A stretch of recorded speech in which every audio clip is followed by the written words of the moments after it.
সবাইকে নমস্কার। আমি এসেছিলাম কলকাতার মোস্ট টপ প্লেসের মধ্যে একটা জায়গায়। তোমরা থাম্বনেল থেকে বুঝতে পেরে গেছো আমি কোথায় এসেছি। কলকাতার সেই বিপসেন ঘাট গঙ্গার সাইডে ভালো বিকেলবেলা এসেছিলাম, তাই তোমাদেরকে একটা ব্লগ ভিডিও করে দেখাচ্ছি। আশা করি তোমরা পুরো ভিডিওটা দেখবে। আমরা বিকেলবেলা টাইমে এসেছিলাম। সবাই এখানে বিকেলবেলায় মনের শান্তি এবং একাকিত্ব দূর করতেই আসে। আমিও সেই উদ্দেশ্যে এসেছিলাম এবং ভাবলাম একটা ছোট ভিডিও করে নিই। এই সেই ঘাট, এবং বেশি লোক ছিল না সেদিন, কেননা বৃষ্টি হয়েছে, তো দুপুরে বৃষ্টি হয়ে যাওয়ার জন্য জায়গাটা বেশ আরো সৌন্দর্য করে তুলছিল।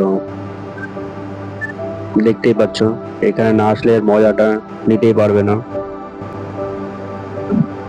তোমরা তো সকলে সেই বিপসেন ঘাটের ইতিহাস জানাই, তাই বেশি কিছু বললাম না।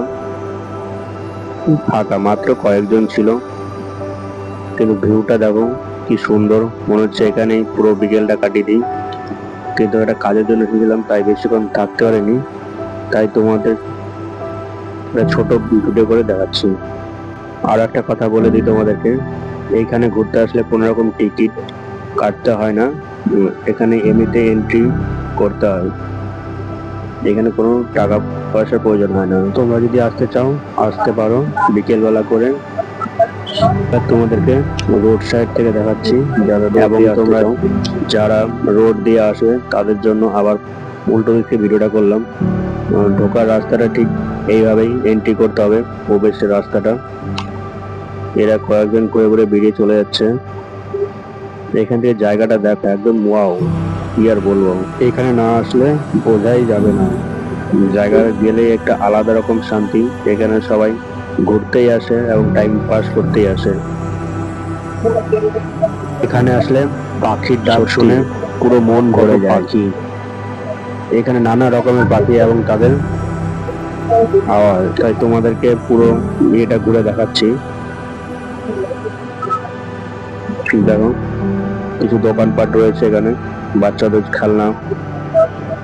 এখানে একটা চায়ের দোকান আছে ফেমাস, আমি সেখানে চাটা খেয়ে নিয়েছিলাম। এইগুলো কি পাখি তোমরা কমেন্ট করতে পারো, বলতে পারো কি পাখি এগুলো।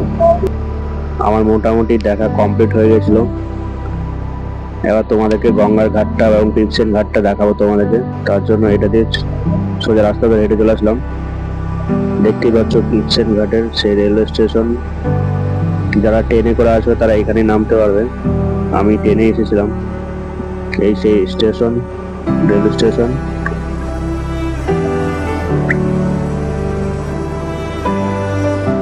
এবার এখান থেকে সোজা গঙ্গার ঘাটে যাব এবং তোমাদেরকে দেখাবো গঙ্গার ঘাটটা।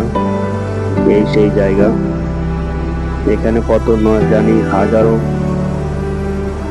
মুভির সিনেমা শুটিং হয়েছে।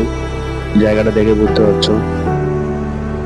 সত্যি এই জায়গা থেকে বসলে মনের যে সারাদিনের ক্লান্ত এবং নানান রকমের চিন্তা সব দূর হয়ে যায়। তাই কিছুক্ষণ অপেক্ষা করে আমরা আবার সামনের দিকে এগিয়ে চললাম।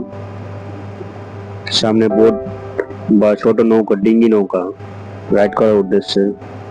রাস্তা বা পার্কের সাইডে দেখতেই পাচ্ছ কত কাপেল বসে আছে, কিন্তু কি করবো, আমি একা। কোনো দিকে না তাকিয়ে সোজা হেঁটে চললাম, দিকে না তাকিয়ে নিজের উদ্দেশ্যে হেঁটে চললাম। এখানে ছোট ছোট অনেক ডিঙ্গি নৌকো আছে, সেগুলোতে তোমরা ঘুরে রাইড করতে পারো। এই নৌকো করে তোমরা পুরো গঙ্গা ঘুরে নিতে পারো। Thank you.